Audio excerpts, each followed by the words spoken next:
I still remember the night everything changed. Sophie looked at me with that careless grin, swirling her wine like it held a secret to the universe. Ethan, you're just a phase. I'll settle down when I'm done having fun. I nodded, smiling politely. Good to know. That was it. That one line told me more than months of subtle hints. I wasn't her future. I was her placeholder. And if I was going to be a phase, then I'd start living like I wasn't invested in someone else's timeline. We'd been together for nearly 3 years. Sophie, 28, full of life, spontaneous, the kind of woman who lit up every room. Me, Ethan, 31, more grounded, quietly ambitious, happy in the background until her chaos became my drama. Year 1 had been magical. By year 2, her absence spoke louder than her presence. She disappeared for festivals, spontaneous trips, weekends away with her friends, always leaving me behind. And I stupidly waited until that Thursday night at my apartment. Dinner, candles, wine, the conversation that cracked the whole illusion. I mean, let's be real, Ethan, Sophie said, leaning back in her chair. You're comfortable, safe, the kind of guy I'll settle down with eventually. But for now, you're just a phase. Nothing personal. My gut twisted, but my face stayed calm. Good to know where I stand. She smiled, thinking she had me figured out. I didn't. Not really. I just made a decision. If I was a phase, I'd treat myself like the main story, not a subplot in hers. The next weekend, Sophie wanted to go to a rave. I declined. Nah, you're fun. I've got stuff to do. She raised an eyebrow but smiled, thinking I was giving her freedom.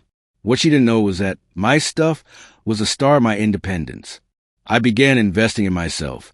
Woodworking classes I'd always wanted, hiking groups I'd ignored, reconnecting with old friends. And most importantly, I started planning my future. Months passed. Sophie's world became a nonstop highlight reel of parties, festival photos, and spontaneous trips. Meanwhile, I quietly rebuilt mine. I found a fixer-upper house with a huge backyard, perfect for the life I want to create. Made an offer, closed a deal, and dove into renovations while Sophie was busy posting stories from Coachella. During a Saturday morning hike, I met Lena, 29, a pediatric nurse with a wicked sense of humor and a love for terrible puns. We clicked instantly. Just friends at first, but she became a constant in my life, someone who wasn't treating me as a temporary diversion. Sophie's party phase escalated. Photos of her with random guys. Captions about living life before being boring. Nothing explicit, but clearly boundary pushing. Her friends encourage her. Brittany's comment on Instagram, "Get it, girl. Live your best life before being tied down." Sophie's reply, "Exactly. Plenty of time to be boring later." I laughed to myself. Boring, in her mind, was settling down with me. Fine. I had a future to build that didn't require anyone's permission. The turning point came when Sophie texted, "We should talk when you get back from the youth center." I didn't respond immediately. I was busy teaching kids coding and renovating my kitchen. When we finally met, I thanked her for being honest. I said, "You said I was a phase." I took that seriously. And if I'm going to be a phase, I acted accordingly. No drama, no begging, just moving on with my life. Sophie's face went pale. "You're breaking up with me?" "Yes," I said gently. "We're breaking up with each other. You want freedom. I want to be valued. Win-win." She left, stunned, her friends furious on social media.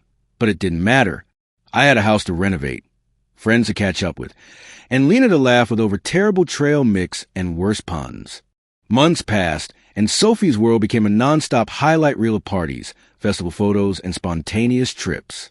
Every weekend, her Instagram was flooded with shots of her laughing with strangers at neon-lit raves, sipping cocktails on rooftops, or pretending to hug giraffes at the zoo. Meanwhile, I quietly rebuilt mine. My life wasn't flashy, but it was mine.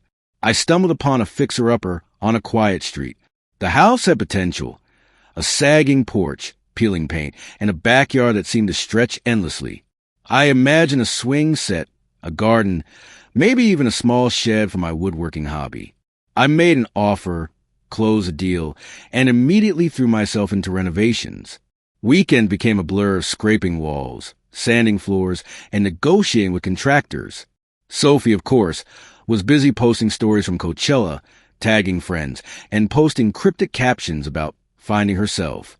It was during a Saturday morning hike that I met Lena, 29, a pediatric nurse with a mischievous grin and a sense of humor that could make the worst trail mishap hilarious. She slipped on a muddy patch and landed squarely on her backside. Perfect landing, she quipped. I do this for the entertainment of others. We laughed until our sides ached. She became a constant in my life, not because she needed excitement, but because she genuinely cared about mine. Sophie's party phase only escalated.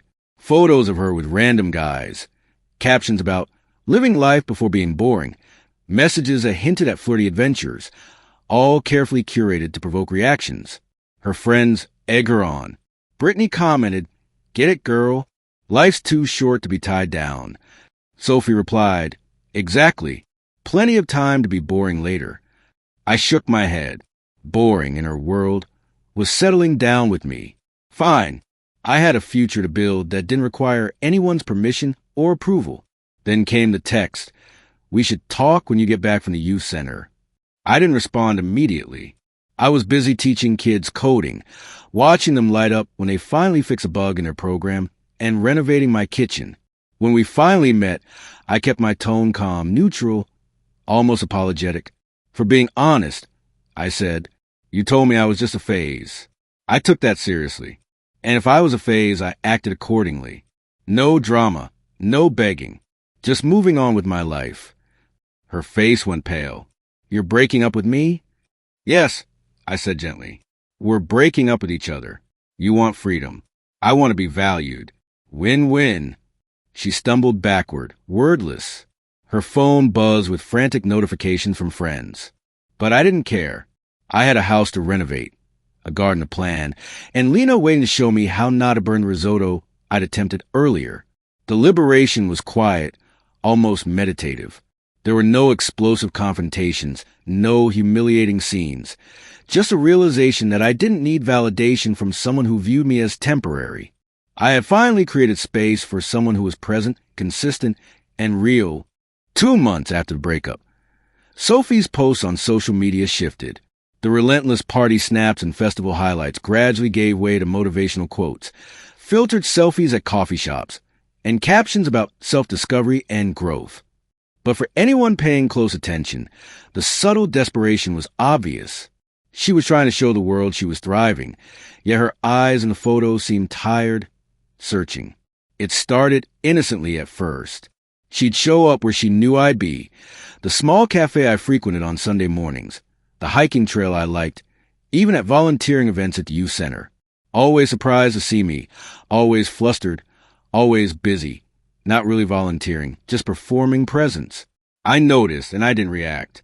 I watched her flounder in a world she couldn't control, while mine was steadily growing. Then came the revelation of the house. Sophie didn't hear it from me, because I had no intention of telling her, but through a mutual friend who thought it might be polite to inform her.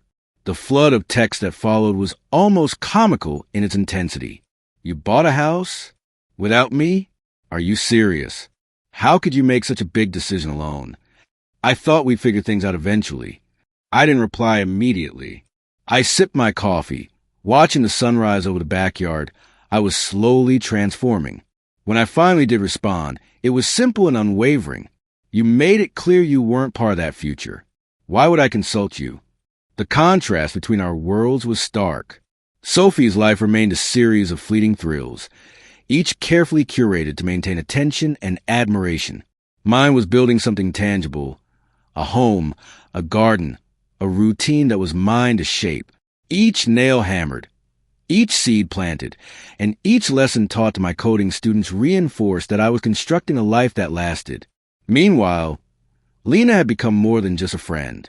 She was a grounding force in a life that had been chaotic and uncertain. We spent weekends planting the vegetable garden I had always dreamed of: tomatoes, cucumbers, bell peppers, even a tiny herb patch near the kitchen window. She laughed at my constant inability to follow recipes, and I laughed at her insistence on putting pineapple on pizza. One evening, after burning yet another risotto, we collapsed on the floor of the kitchen, flour on our faces, joking about how cooking disasters were a metaphor for life. Her presence was consistent, intentional, and unassuming, a stark contrast to Sophie's erratic energy. Lena asked questions, remembered details about my life, and celebrated small victories. She didn't chase attention or approval. She simply existed in my life, making it better. Sophie, however, wasn't ready to let go. On her 30th birthday, she sent a message I had anticipated but had hoped never to read. "Can we talk?" I agreed, partly out of curiosity, partly because closure seemed inevitable. We met at a quiet cafe in the late afternoon, the golden sunlight filtering through dusty windows. Sophie appeared calm, almost reflective. No dramatics, no party-ready energy, just a woman confronting the consequences of choices she had made. "I've been thinking," she said quietly, stirring her coffee. "I'm ready now, ready to settle down, to actually commit." I looked at her, noting the subtle changes, the exhaustion under her eyes, the small lines of worry, the way her voice lacked its usual teasing edge. "You're ready?" I said gently, though a bitter amusement lingered. "So I should just wait for you now?" Her eyes filled with tears. "You loved me," she whispered, her voice trembling. "Past tense," I replied. "You told me I was a phase." I acted accordingly. I didn't wait around for someone who didn't see me as a priority. She sat in stunned silence. There was no argument, no pleading, only a realization that she had waited too long. Her carefully constructed world, built on temporary thrills and constant attention, had no space for someone like me anymore. She had created a reality where I was disposable. I had built a life where she wasn't needed. She left. Her final goodbye carried over the air like a fading echo. Soon after, she blocked me on every platform, her social media a confusing mix of inspirational quotes and desperate party snaps. Friends tried to intervene, send her messages, guilt her for losing me, but it was too late. Her era of distraction and thrill-seeking had collided with the reality I was living, and I had won, quietly and completely. In the weeks that followed, life settled into a rhythm I had never known before. The garden flourished, each plant a symbol of patience and care. Kids at the coding center cheered when they solved problems that had seemed impossible, and Lena's laughter filled the house on evenings when I otherwise might have been alone. We built things together, literally and metaphorically, learning how to navigate arguments, mistakes, and triumphs with humor and grace. One night, sitting on the porch as the stars reflected off the quiet neighborhood, Lena handed me a cup of tea. "You look happy," she said softly. "I am," I admitted. "It's not the life I imagined in high school or the one I thought I needed. It's better, realer, ours." She smiled, squeezing my hand. "That's what counts." Sophie had wanted me as a backup plan. I chose someone who didn't wait to see if I was worth it, who invested her time, energy, and heart in building something meaningful alongside me. She was right about one thing. She wasn't done having fun. Neither was I. But this time, the fun was grounded in love, laughter, and life being built intentionally, brick by brick, day by day. And in that moment, under the quiet stars and the gentle hum of life around me, I knew I had finally won. Not against her, but for myself. And with that, our story comes to an end, but the real story begins with your thoughts. What would you do if you were in this situation? Let me know in the comments.